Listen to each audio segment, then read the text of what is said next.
There's no Lex this time, it's just me and me alone, so there's gonna be no riffs and no joking. It's just me talking alone to myself, and, oh, you know what I could do? I could play both parts, so I could be like, hey guys, it's me, Lex Doll here, and I'm Bat Tracy for Punk Rock Blues. The two of us are bluesy. Are you wearing any blue? Nope, I don't have any. What about you? Oh, no, I don't have any either. I'm gonna be both parts today. Enjoy the video.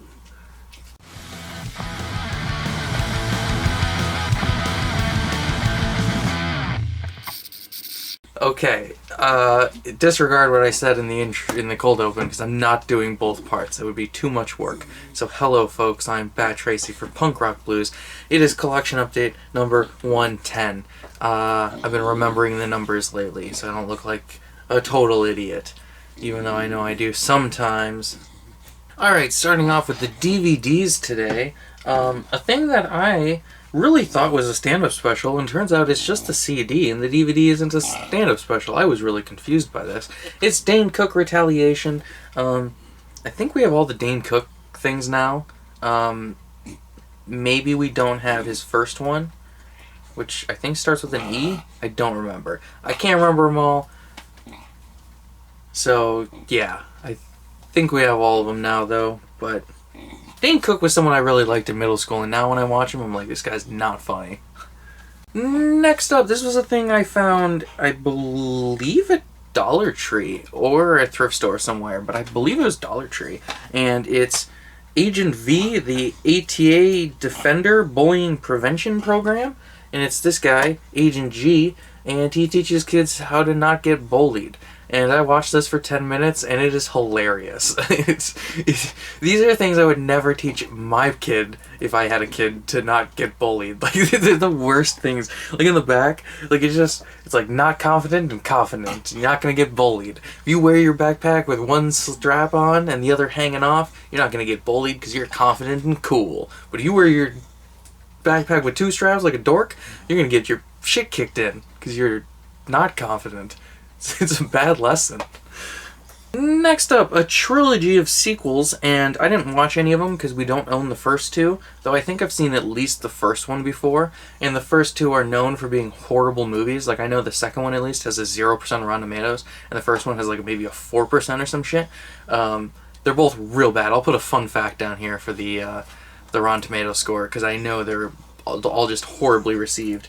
But this is Baby Geniuses trilogy with Baby Geniuses and the Treasures of Egypt, Baby Geniuses and the Space Baby, and Baby Geniuses and the Mystery of the Crown Jewels. It's got 3 of them in here, and Jon Voight's in them for some reason. I did a little research into that, and he plays Moriarty in these movies. Moriarty, you know, the Sherlock Holmes villain. So, what the fuck are these?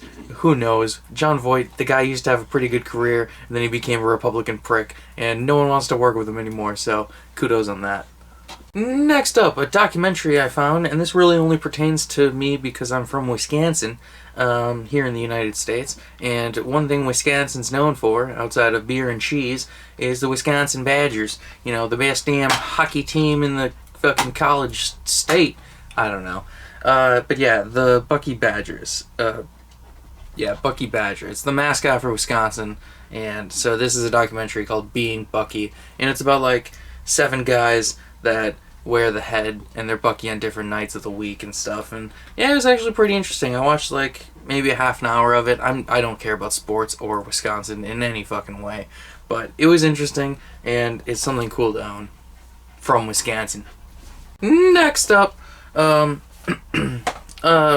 I feel like we've talked about a few of these movies before. We even did one for Christmas one year. It's Ernest in the Army. I would love to get all the Ernest movies eventually, because I've only seen a handful of them, and I really like Ernest P. Worrell. I think Jim Varney is a fantastic character actor with some of the best facial expressions you'll ever see while in acting. Like, dude had a rubber face, and you could just move it like crazy. Yeah, I think Jim Varney is a really under-celebrated actor, and he deserves a lot more credit for being Ernest, and just also being a fantastic fucking actor. Next up, I was pretty excited to find these. I got these at the Humane Society thrift store, and the only thing that sucks is the season 2 set is missing its slipcover, or its outer slip, or whatever it used to come with, but it's Gargoyles, the complete first season. Gargoyles Season 2 Volume 1 is the one I'm talking about, where it's missing the, I think, like a slidey thing in. And then Gargoyles Season 2 Volume 2. Gargoyles was a fucking badass show from the 90s. I remember watching it as a kid while growing up, and it's really dark and like mysterious in tone, and it's credited along with like Batman the Animated Series for really bringing like a dark tone to cartoons and like bringing a mature tone to children's animation, I guess you could say. It's a really good show. I haven't watched it in years, so I don't know if it holds up as a rewatch, but from what I remember, Gargoyles was fucking legit. Next up, this is the thing Lex found at Menards, and also it has maybe the worst fucking packaging I've ever seen for a DVD ever. It's legit horrible. This is Heathcliff, the complete series, and I've heard of Heathcliff, but I've never watched it. I watched the first 2 episodes. It's alright. It's just Garfield, though. But yeah, so it's in this, like, fucking cardboard square packaging, and it slides off the top, and then the discs are in these paper holsters with double-sided. It's the worst case I've ever seen. I hate it, because it's so flimsy to the touch, to where, like, I don't wanna grab it anywhere because it's just so flimsy, and then you can't touch it from the top because it just slides out. It's horrible. Who designed this? Mill Creek. I don't like shitting on Mill Creek because they put out amazing stuff, but bad package design, Mill Creek. All right, next up, this is the thing I found at a St. Vinny's, and I actually thought it was really cool. Me and my dad sat down and watched first 10 minutes or so of it, the first few songs, and it was actually pretty interesting. It was pretty cool. This is Here Come the ABCs with They Might Be Giants, and They Might Be Giants is one of 2 bands that I know off the top of my head that does children's music also. Like, they release like real music and then children's music, and the other being Bare Naked Ladies. Like, those are the only 2 real bands I know that also release children's music. I guess you could maybe count Weird Al, because he did that spoken word album in the 80s, but he hasn't done anything like that recently. So if you know any others, let me know. I'd definitely be really curious to know if more bands do that kind of stuff. But yeah, so this is just, it's like an animated thing, teaching kids the ABCs, but it's They Might Be Giants singing songs about it. And yeah, there's pretty good songs. Like Alphabet of Nations was pretty good. Eats Everything was alright. It was just a fun little thing. I only watched 10 minutes of it because I know my ABCs, but yeah, it was fun. Next up, I thought it was kind of weird when I found this because if you remember in the last collection update, I got NYPD Blue Season 1, and when I bought that, I asked my dad about it, and he was like, yeah, I remember watching that once or twice, but Hill Street Blues, that was my show. That's the thing you need. And then I found Hill Street Blues Season 1. He was really excited about that. Both NYPD Blue and Hill Street Blues are shows I have no interest in. I don't like cop shows anymore.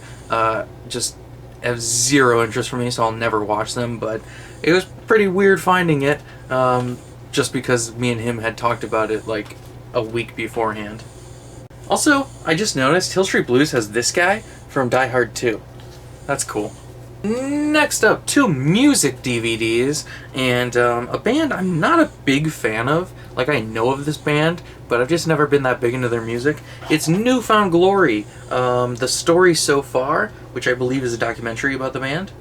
Yeah, it's a documentary, and it includes live concert footage, their first show, interviews, behind-the-scenes happenings, plus all of their videos. A must for New Found Glory fans. It's The Story So Far. And then New Found Glory, This Disaster, live in London. I actually put this one in and watched a couple songs of it. It was a good set. I just, like I said, not big into their music, but yeah, they put on a pretty energetic show, so it was pretty cool checking it out. But yeah, not a band I'm particularly fond of, but it's The Story So Far. Next up, got this from Dollar Tree, and it's Queen, the making of a night at the opera. It's from the classic albums set series. I don't know, that's what it's listed under, but yeah, I watched about half of this, and it was actually super interesting. Not interesting enough that I wanted to finish it because I don't really care, but it was super interesting. A lot of the things, I don't know if you've ever realized, a lot of things I get from Dollar Tree, if they're things like this or something that looks dumb, I'll only watch it for like 20 minutes just to say that I've seen it. But if it's not something I'm super interested in, I won't finish it. Next up, got this off Amazon, and stop. And yeah, it was super cheap, so I ordered it. It's SpongeBob, the complete 11th season. And yeah, I don't think I've actually seen this season. A couple of years ago, I remember I started from season 1 and binged all the way through SpongeBob up until whatever the current season was at that point. And SpongeBob was one of my favorite cartoons from when I was a kid, and I think it still holds up to this day. It's fucking hilarious. And it's one of the few cartoons from when I was a kid that I still quote today. But yeah, I don't think I've seen this one because it's from 2017 to 2018. So I don't know if I've seen it. But also, Steven Hillenburg died, and the show has never been as good since he left, I believe, in like 2010. But yeah, it's never been as good since he left. So next up, a really fun movie / stand-up special, I don't know what you call it. It's Terry Fator live from New York. I mean, live from Las Vegas. I have SNL in the brain. But yeah, I thought this was really funny. This guy actually was in that Dumbstruck movie I got from Dollar Tree, like, way back in the day, and I watched it, and he was, like, the most successful one. He was the only good one. But now he's, like, you know, hosts a show in Las Vegas, and he's worth over $100 million goddamn dollars. It's crazy, just with puppets. It's insane. It's like him and Jeff Dunham are, like, the richest fucking ventriloquists. It's crazy! But anyways, yeah, he was on that documentary, Dumbstruck, and then so I immediately saw this, was like, oh, I gotta get it. And yeah, it was actually pretty funny. He's pretty good. Next up, a TV show I got from Dollar Tree, and it's the fucking weirdest thing I've ever seen. It's Vampires, Volume 1, Transform Mission Demolition, I don't know. It's the worst garbage I've ever seen. It's a Power Rangers knockoff where, you know, there's 5 teenagers of different ethnicities and they wear different color clothing, and there's one girl, and they hang out at a junkyard with this old British guy who used to be Flower Power, but now he's just hanging out with teenagers for some reason, and he's got a handlebar mustache, and he talks like this, and he just sits in a chair, and he's like, hey, get off me lawn, my junkyard, because I'm British. You can't mess with me, man. Yeah, it's terrible. But, and then they morph, or transform. He literally goes, it's transforming time. And he transforms, and they turn into these fucking hideous 90s CGI looking fucking van transformer things, and they fight bulldozers on a like CGI grid. It looks fucking awful. It reminded me of Ivan Ooze in the Mighty Morphin Power Rangers movie, which if you don't know what he looks like, go watch my Drunk Explain to that and you can see, because it looks horrendous. But yeah, this was some shit. Next up, I don't remember where I found this. It's Walmartopia, the musical, and it's just literally someone filming a musical. And I don't even know what to say. I watched the first song, and it's just a musical about Walmart and people working at Walmart. Yeah. And last up for the DVDs, it's First and 10, the complete series. I didn't know what this was. It's HBO's first ever scripted like sitcom show, and there's nudity and swearing and stuff. And yeah, I watched the pilot, and it's okay. It's never something I would ever continue watching though. On to the Blu-rays. First up, Upgrade. Got Bruce Almighty on Blu-ray. Usually I don't mention upgrades, actually, so I don't know why I put this one in, but Bruce Almighty. It's an upgrade. Next up, a thing I got off that website I said earlier. I don't want to say it because my Alexa will go off. It's Merlin Season 5. I never got up to Season 5. I used to watch this with an ex-girlfriend of mine, and we got up to, like, I think, the end of Season 2. It was a weird, goofy show. I kind of liked it, though. I said to my brother, it was like how I liked Krypton. Like, Krypton was the dumbest fucking show ever, but I really liked it for some reason. Next up, a thing my brother found at, I think, a garage sale. I don't remember. It's Scarface, the steelbook. I couldn't think of the word. Steelbook of Scarface.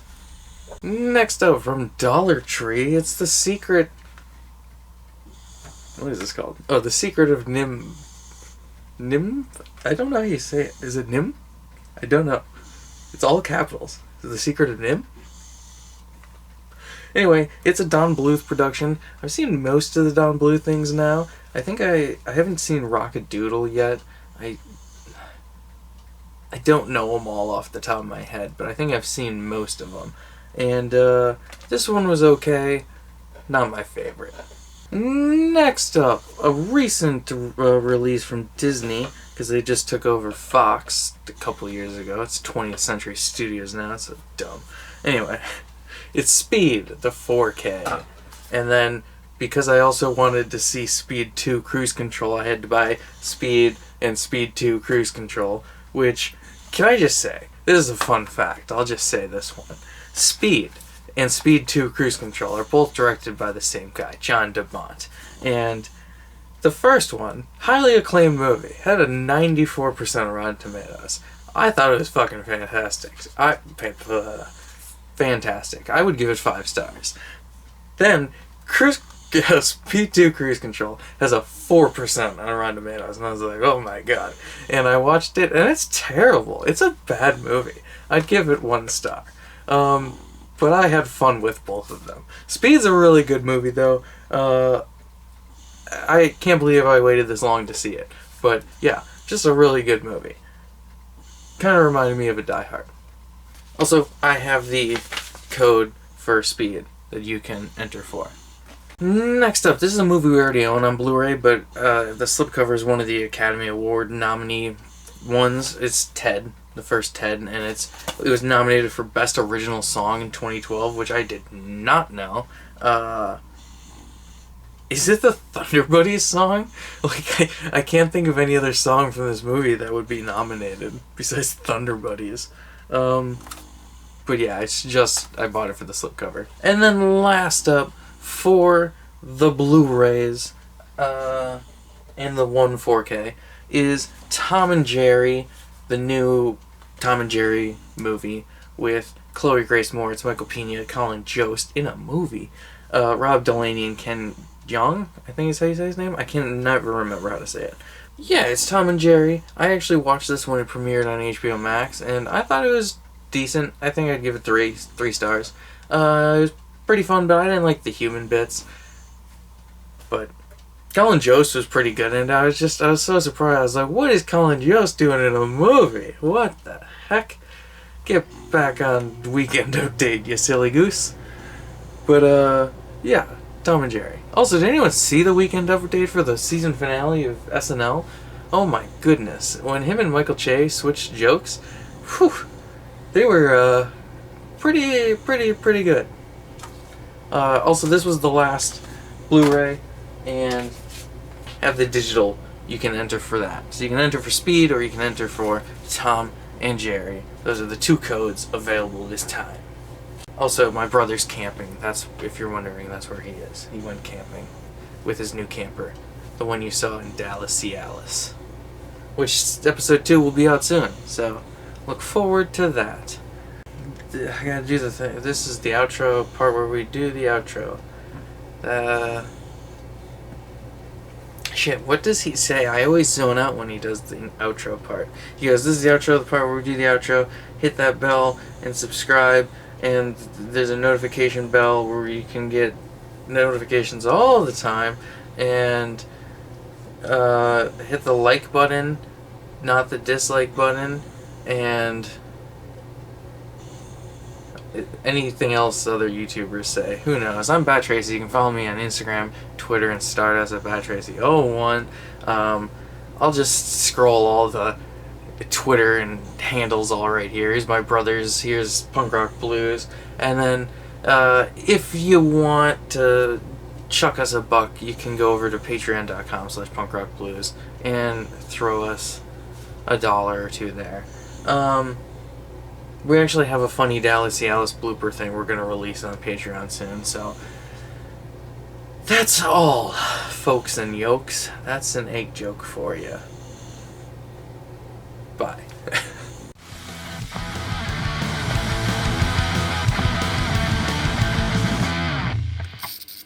Next.